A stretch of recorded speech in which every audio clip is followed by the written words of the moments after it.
Sejam bem-vindos ao Congresso da Universidade Metodista. Meu nome é Cláudio Pion e iremos trabalhar a introdução à análise financeira de projetos de investimento em marketing. O tema ele se faz relevante pela condição de mercado, pela condição de formação dos profissionais de marketing e principalmente pela taxa de retorno que as empresas têm exigido, cobrado dos profissionais de marketing na implantação, na divulgação ou mesmo na construção de um novo produto.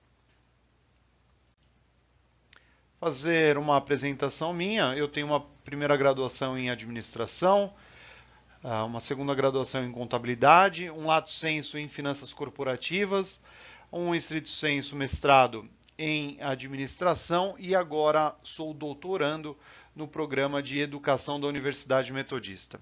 No ambiente profissional, eu atuo como coordenador de cursos da Universidade Metodista, pós-graduação em Banking, ou a pós-graduação em Controladoria e Finanças, além da coordenação das graduações de Ciências Contábeis, Gestão Financeira, Gestão de Seguros e, obviamente, professor das linhas de Finanças, Contabilidade, Seguros e Estratégia. Para o mercado corporativo, tenho uma atuação de consultor junto à Contabilidade e Gestão, na parte de outsourcing, na questão de pricing, custeio, gestão, estratégia, tudo ligado aí à questão de valor e resultados corporativos.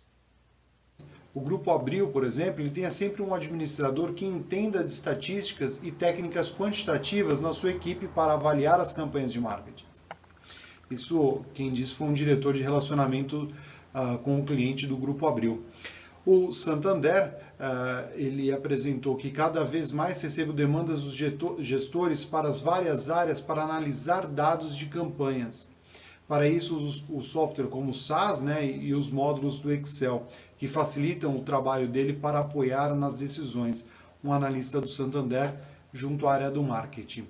E a grande Coca-Cola, o trainee coloca que como desafio foi estruturar os modelos econométricos e uma área quantitativa da Coca-Cola para avaliar, para mensurar esses dados financeiros. Uma pesquisa realizada com 601 profissionais de marketing que atuam em diversos países, eles mencionam que desses 79% desses entrevistados responderam que houve um aumento das exigências de que relatórios de desempenho de marketing. Então, a necessidade de validações de ações de marketing ou de atuações com relação ao marketing. Ainda, dentro deste universo, 65% dos entrevistados afirmaram que os CEOs, né, os chefes executive officers ou os financeiros, eles aumentaram as suas cobranças para que profissionais de marketing comprometam ou justifiquem efetivamente a informação do ROI, né, que é o Return on Investment. É aquele, o quanto que eu invisto e tenho de retorno sobre o meu capital. Lá no quarto vídeo a gente vai ter maiores explicações sobre essa questão. Para elucidar, né, traduzir essa colocação, trago uma citação de Adam Smith, né, que é o pai da economia moderna, aonde ele fala do laissez-faire, e ele tem a grande colocação sobre que um país rico é um país que produz riqueza, não um país que vive de riqueza. E até exemplificando um pouquinho desse conceito de Adam Smith, né, do momento que ele vivia num momento ali no Reino Unido muito rico, então, mas de uma riqueza que vinham de outros tempos, não que se produzia alguma coisa. E aí Adam Smith coloca que o dinheiro é como um vinho, será sempre escasso para aqueles que não têm recursos para comprar, nem crédito para tomar emprestado. E essa citação vem diretamente para nós, que estamos estudando esses projetos de investimento em marketing, pela colocação do que eu tenho que fazer um investimento e eu, em diversos momentos, eu preciso captar esse recurso no mercado. seja ele em banco, seja ele fazendo IPO. Hoje está muito difícil, né, abrir o capital, mas ou buscar investidores. Então, a necessidade faz a situação. Então, o recurso é escasso. Eu não posso gastar todo o dinheiro que eu quero. Por mais que as grandes, como Coca-Cola ou o próprio Santander, que na minha percepção é um dos melhores bancos que atuam com relação ao marketing, né? A questão do marketing institucional do banco. Não estou falando de operações, estou falando de lidar com o seu cliente, de comunicação com o seu cliente. Ele tem restrições orçamentárias no que tange a questão de quanto gastar efetivamente. Então tem alguns promenores que a gente sempre tem que discutir sobre isso. Além disso, nessa lâmina, efetivamente, a gente consegue imaginar, e é uma colocação direta sobre isso. Planejar pode ser traduzido em decidir. Então, eu tenho que tomar uma decisão antes para que eu venha a obter esse recurso futuro, ou mesmo buscar fazer hoje para colher amanhã. Então, o que vocês estão fazendo agora, fazendo uma pós-graduação em marketing, vocês estão plantando hoje para colher lá na frente. A empresa acontece da mesma forma. Ela tem um dispêndio financeiro num primeiro momento, tira dinheiro de caixa para fazer um investimento, tira dinheiro de caixa porque a primeira movimentação contábil, né, a gente sempre fala caixa, porque independente de onde venha o dinheiro, esse dinheiro ele precisa ser integralizado na empresa. Então, não é que você vai num banco, eu quero fazer a compra de determinada quantidade, uma máquina. Esse recurso, o banco não vai pagar a empresa. O banco ele vai depositar o dinheiro na conta e aí você vai fazer o pagamento. Então, esses mecanismos, eles acontecem dessa forma. Até a gente vai ver no fluxo de caixa, né, num diagrama de fluxo de caixa, que existe um primeiro momento, uma saída, para depois você colher recursos futuros. É a mesma função que tem em marketing, que tem em projetos, que tem em N situações. Eu tenho um dispêndio num primeiro momento para colher resultados futuros. Para contribuir com a nossa aula, trago no próximo momento, né, a presença do Hildo, um profissional com grande experiência de mercado e que vai trazer uma boa perspectiva, né, uma outra visão sobre as questões que estão envolvendo marketing e finanças. Vamos acompanhar. Recebendo o profissional Hildo Maus Júnior, um profissional que tem experiência em grandes corporações, 9 anos de experiência em vendas em empresas multinacionais, varejistas e na área financeira, uma experiência profissional em loco e em mais de 50 países. Além disso, tem a sua formação em comércio exterior e atualmente é pós-graduando em economia comportamental pela ESPM. Muito obrigado pela presença, Hildo. Obrigado, boa noite, professor Calaus, boa noite a todo mundo aí que for receber essa mensagem. Legal, Hildo, como profissional do marketing, né, qual a importância da análise financeira para a tomada de decisão em marketing, Hildo? Bacana, eu acho que essa é uma questão muito pertinente, né, porque nós acabamos aí, de certa forma, trabalhando com... Tu acaba lidando com dois lados, né, com o que são... antagônicos, digamos assim, né? Tem a parte racional, né, que é a parte financeira, é a parte de números, é a parte que ela é extremamente necessária na tua tomada de decisão. Afinal de contas, uma empresa ela precisa gerar lucro, né? Senão ela seria apenas uma instituição de caridade, digamos assim. E mesmo as instituições de caridade, elas ainda assim precisam gerar lucro, né? Então, você tem num extremo esse lado totalmente racional, totalmente estatístico, contábil, fiscal, né, que é a parte de financeira, e no outro lado tu tem a parte importante do marketing, que é o relacionamento com o ser humano. E o ser humano ele tem tudo menos racionalidade completa, né? Nós temos racionalidade limitada, né? Nós sabemos o que nós conseguimos pensar, tomar decisões, mas as nossas decisões elas não são sempre racionais, né? Então A gente pode vir aqui falar até coisas sobre, por exemplo, por que nós dirigimos e ao mesmo tempo mandamos mensagem pelo telefone, enquanto nós sabemos que racionalmente isso aumenta exponencialmente a chance de acontecer algum acidente, né? Mas mesmo assim, racionalmente sabemos isso, nós agimos ao contrário. Então, o profissional de marketing hoje, a importância de ter essa consciência financeira no que a gente faz, é conseguir unir dois pontos antagônicos mesmo, né? Dois extremos que são realmente muito distantes, que é a preocupação financeira e é a preocupação com o ser humano, com essa parte mais tangível. Então, assim como tudo, né? Tudo que está muito para um lado está errado, tudo que está muito para o outro lado também está errado. Então, se tu analisar as tuas decisões apenas por um lado financeiro, bom, tu estás errado. Agora, se tu analisares também as coisas apenas pelo lado humano, bom, você provavelmente estará errado da mesma forma, né? Então, na minha opinião, um bom profissional de marketing, ele vai ser o profissional que ele vai conseguir transitar entre esses dois extremos, né? Conseguindo colher as coisas que são importantes de um lado e de outro, e aí sim juntar, casar esses dois mundos, para que ou a tua proposta de marketing ela não seja extremamente custosa e que não tenha nenhuma rentabilidade, e ao mesmo tempo que a tua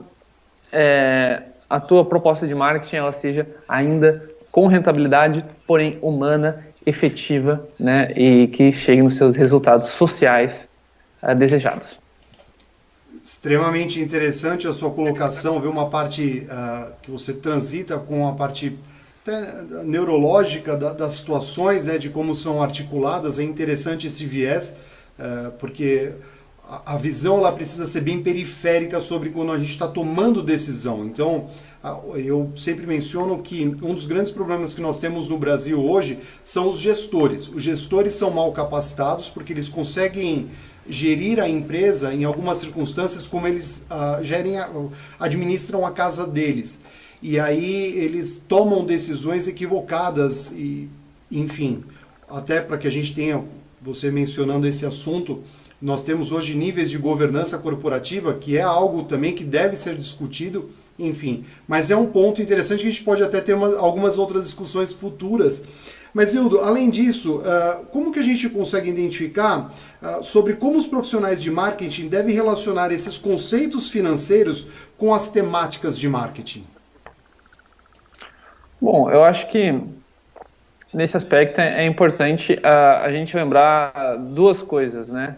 A primeira e aí de novo eu trago essa mesma analogia, né, de dois extremos, né? Então, em toda abordagem que tu for fazer, primeiro de tudo tu tem que estar resolvendo algum problema, né? Tu tem que estar resolvendo o problema do teu cliente, sempre, né? Se tu não está resolvendo um problema dele, tu está fora. Muitas vezes eu vejo muitas empresas, isso até a nível familiar mesmo, empresas que a minha família possui, que a conversa ela se distorce tanto que o cliente que está errado, né? Não, o cliente hoje mudou muito e isso ele pensa de uma forma burra ou ele pensa de uma forma irracional. E então o que isso é relevante? Tu sempre tem que estar atento ao cliente, entendeu? Tu não tem que estar tu sempre tem que estar atento no foco do teu cliente. O foco não é o cliente. O foco é o foco do cliente. Isso é muito importante. Então, isso é totalmente relevante e ao mesmo tempo que tu tem que pensar sempre no foco do teu cliente, tu nunca pode também esquecer que tu defende uma empresa, tu estás numa empresa, ela tem os seus valores, ela tem a tua missão, então tu não pode apenas pensar de uma forma excluindo os aspectos da empresa que tu defende, né? Tu precisa sim, aquela proposta, aquela ideia, ela precisa ser rentável. Então, por mais que a gente possa não gostar de baixar ali, calcular número, né? Por mais que a parte humana do profissional de marketing ela é tão enfim, é tão exaltada e tão celebrada e feita de uma forma Tão exato, tão desejado. O marketing não existe se não houver rentabilidade. Porque a empresa não existe se ela não tiver rentabilidade. E isso eu falo como empresa, eu falo como departamento que tu atua, ou até mesmo no teu dia a dia, nas coisas que tu faz, entendeu? Então, se tu não tiver rentabilidade, se tu não souber o número, se tu não tiver o respaldo financeiro, se tu não tiver a tua rentabilidade, o teu respaldo de rentabilidade naquilo que tu está fazendo, muito provavelmente, tu dificilmente vai ter futuro, entendeu? Tu dificilmente vai ser uma coisa sustentável a longo prazo. Então, para mim, o profissional de marketing ele vai estar sempre transitando entre esses dois mundos, né? O mundo racional, matemático e o mundo humano, emocional. Legal, muito obrigado pela participação. Volto a mencionar, interessante essa questão que você coloca como dualidade do profissional de marketing. Cabe até por comportamento que você estuda hoje na sua pós-graduação, o comportamento racional. Eu até, num primeiro momento no meu programa de mestrado, eu tinha pensado em estudar o comportamento financeiro, que são os betas, né? O porquê que algumas pessoas elas são mais propensas ao risco, menos propensas ao risco, e também está diretamente ligado às questões do marketing. Mais uma vez, muito obrigado e vamos nos falando, Edu. Agradeço imensamente. Um abraço. Tchau, tchau. Espero que tenham gostado da entrevista com o Wildo. Uma grande contribuição para nós profissionais de finanças, marketing e área de gestão, efetivamente. Um ponto interessante que pode ser discussão com ele, da parte de comportamento, né, da tomada de decisão. Cabe em um outro momento uma discussão com o Wildo. Mas voltando efetivamente para o nosso tema, que é a análise de projetos de investimento em marketing, vamos falar um pouquinho o que é efetivamente a análise de investimento. Trago aqui dois autores para a gente navegar com a conversa deles, que o Migliorini menciona que essa análise de investimento é um modo de antecipar por meio de estimativas esses resultados que são oferecidos pelos projetos na obtenção de resultados futuros. Os produtos, né, ou serviços oferecidos pela empresa num determinado mercado são de resultado de decisões tomadas no passado, como eu mencionei anteriormente, e que influem no desempenho presente, conseguindo ou não sustentar o crescimento das receitas ou da operação efetivamente da empresa e do lucro, criando valor para a empresa. Essa já é uma citação de Lapone. Para nós, né, que atuamos aí no mercado, olhando as estratégias, olhando as condições efetivamente que nos são oferecidas, uma empresa boa é aquela empresa que tem possibilidade de geração de caixas futuros. Em inglês, né, nós mencionamos o going concern, que é um crescimento em marcha. Então, uma empresa que apresenta crescimento em marcha é uma empresa boa. Aquela empresa que mantém bom fluxo de caixa, mas uma condição estagnada, ela tende a ter problemas futuros.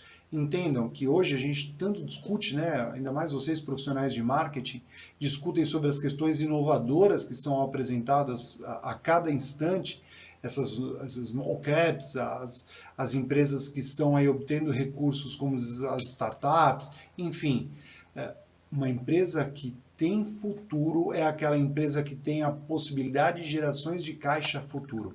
Isso é importante ficar aí claro para vocês. E aí eu trago autores de marketing, Dan Shefman, que eles trabalham com a questão do marketing. É uma citação de Camanho, né, até também de uma revista da ESPM, que eles falam que, de acordo com os estudiosos, né, o procedimento racional influencia positivamente a decisão estratégica eficaz. E aí, os executivos que aplicam técnicas analíticas tomaram melhores decisões frente àqueles que não utilizaram o método.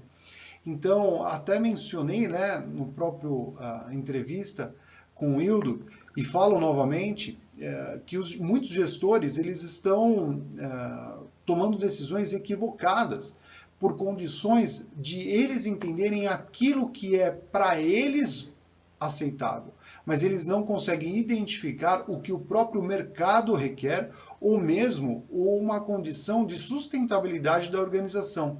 E aí tem muito a questão do empreendedor, né? Entender muito do seu processo, mas pouco conhecer sobre gestão. Então, aí é uma discussão bem atrativa que cabe aí para vocês em momentos oportunos. Marketing e finanças, temos aí uma condição nem sempre tão confortável, né? São duas áreas que tendem a trabalhar junto, mas o polo positivo e o negativo, em inúmeras circunstâncias, não caminham para o mesmo lado. A situação melhorou de anos para cá. Eu acho que nós tivemos uma ruptura muito grande no início dos anos 2000, né, que aí começaram efetivamente as métricas muito mais consistentes, e aí as coisas foram se ajustando, né, foram equilibrando os poréns, porque os profissionais de marketing eles tinham uma conotação um pouco adversa do que os profissionais de finanças. E os profissionais de finanças, obviamente, tinham uma conotação diferente dos profissionais de marketing. Então, essa percepção ou a condição para essas tomadas de decisão, em algumas circunstâncias, eles causavam certo desconforto, não só em reunião, mas como na gestão efetivamente do budget, né, do orçamento empresarial, seja para qualquer circunstância. E aí trago outras duas citações, né, que é importante, que Ferriss ele menciona que as medidas que os profissionais de marketing progridem em suas carreiras, torna-se cada vez mais necessários coordenar plano com outras áreas funcionais. Então, um diretor de marketing, um gestor que trabalha com a área de marketing, obrigatoriamente ele precisa ter relacionamento com o profissional de finanças. Como ele precisa ter relacionamento com o profissional de planejamento, de logística, enfim, não é uma área sozinha. Até já deixo aqui, né, a informação que para nossa interação eu vou trabalhar com um vídeo muito interessante sobre o ROI, onde mostra-se a condição de antigamente para uma condição atual de marketing. Marketing, finanças, logística, recursos humanos, nenhuma área está dentro de uma bolha, que é um nome hoje tão utilizado. Todas essas áreas elas estão dentro de uma mesma unidade, que é uma empresa, uma corporação, elas estão ali dentro, não estão em lugares separados. E ainda para o marketing, o diálogo deve sempre estar muito próximo de finanças, projetos de investimentos e em serviços ou produtos devem estar pautados com geração de caixas futuros. Não é porque eu tenho a percepção, a minha percepção pouco importa. O que importa efetivamente é a minha condição de geração de caixa futuro. Isso tem que ficar muito claro sempre.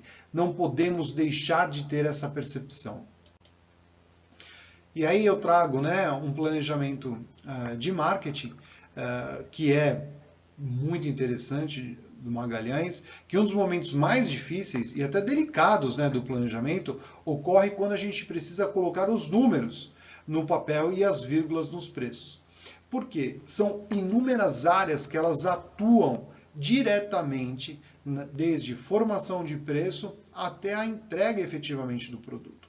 Então, a condição que isso te norteia, né, até a gente começa a entender essa questão do norte, né, como direcionador, não como a epistemologia do norte, mas como um direcionador, a condição de que ele vai me trazer o seguinte: eu tenho que ter um produto que seja rentável e que tenha um prazo e que traga nome à corporação. Então, todo esse projeto, né, a gente fala assim, mas a área de planejamento estratégico, até que o professor Oswaldo Martins, coordenador do curso, trabalha com vocês, essa questão estratégica, ela precisa e deve estar alinhada com toda a competição da empresa. Então, eu não posso atirar para todos os lados. Se a minha empresa é uma empresa inovadora, eu preciso inovar em cima daquela área. professor Oswaldo, que tem essa condição como gestor, inclusive dessas diárias, né, e tem essa percepção. E os profissionais de marketing precisam atuar dessa forma. E aí nós temos como planejamento a forma, o valor, a disponibilidade, e aí chegamos na questão do orçamento. Em inúmeras circunstâncias, nós temos um produto excelente, algo que o mercado deseje, mas que não tenha valor compatível com o que o produto te oferece. Então, não adianta eu querer criar inúmeros produtos que não cheguem à mão do meu consumidor. E aí eu trago alguns exemplos, né, como operadoras ou empresas, né, que produzem chocolate, o produto final chocolate, não o cacau, mas o produto final. Eles têm uma empresa A, não citando nomes, né, que é um determinado grupo, Prime, e eles têm uma segunda linha que tem a sua condição para atender aquele nicho de mercado, porque os produtos eles partem do mesmo local, basicamente utilizam o mesmo insumo, que é o chocolate, que é o cacau, mas eles têm foco e direcionamento diferente. E eles contemplam o orçamento da organização. E aí cabe toda essa questão do planejamento de marketing. Eu vou falar assim, muitas empresas falam assim, mas uma vai engolir a outra. Negativo. Quantas empresas a gente não consegue identificar, seguradoras, empresas de panetone, chocolate, enfim, construtoras. Eles precisam atingir, eles precisam atender nichos de mercado. Lá na frente isso pode acontecer uma ruptura, onde existe uma uniformização de toda essa informação, pode acontecer, mas por hora não é assim que acontece. E aí eu trago os dados, né? A gente foi fazendo funil para vocês que a gente vai construindo todo o arcabouço, até chegar em finanças, que a matemática financeira é o que vai trabalhar os conceitos de viabilidade de projeto. A gente vai ver lá VPL, TIR, Payback. Esses são os dados que vão nos nortear através da matemática financeira, que ela estuda o valor do dinheiro no tempo. E o objetivo básico é efetuar essas análises através de comparações de diversos fluxos de caixas de entrada e saída desse dinheiro ou desse recurso. E aí tem uma informação que é bem interessante, que postergar uma entrada de caixa, né, um recebimento, por certo tempo nessa linha, né, envolve um sacrifício. Por quê? Vamos dar um exemplo, né? Se eu compro um produto hoje, eu pago em 15 dias, mas eu vendo ele em 40 dias e vou receber em 60, a empresa ela tem um período que ela fica sem o recurso em caixa. E sem esse recurso em caixa, ele se torna oneroso. E aí nós temos que trabalhar com a condição de juros. O capital ele precisa ser remunerado. Então, vamos vender, o material está parado, vamos vender e dar 60 dias para o cliente pagar. 60 dias para o cliente pagar, a gente está financiando o estoque do cliente. Então, eu acredito, né, que tenha muitos profissionais que trabalham na área de vendas aqui, cursando essa pós-graduação, falam assim, não, vamos vender a qualquer custo. A gente não pode vender a qualquer custo. Isso é uma grande briga entre a área de vendas, a área financeira, a área de marketing. O estoque está parado. Não, o estoque está parado, mas você tem o estoque ali. Até tem, né, algumas colocações que a gente fala mais um passarinho na mão do que dois voando. Por uma condição assim, é utilizável, a menos que a gente esteja trabalhando com um produto que deprecie, enfim. Mas cada empresa e cada produto tem uma sequência, uma forma de ser administrado. Espero que tenham apreciado o nosso conceito da aula, que é a introdução, a análise, ao estudo de viabilidade financeira para o marketing. Conforme mencionei e trouxe a apresentação do Hildo, o tema se faz relevante, ele é notório e a construção desse conhecimento fará que o profissional tenha uma percepção e uma condição melhor de emprego e renda também. além disso, né, óbvio, trazendo um resultado maior para as organizações. Muito obrigado.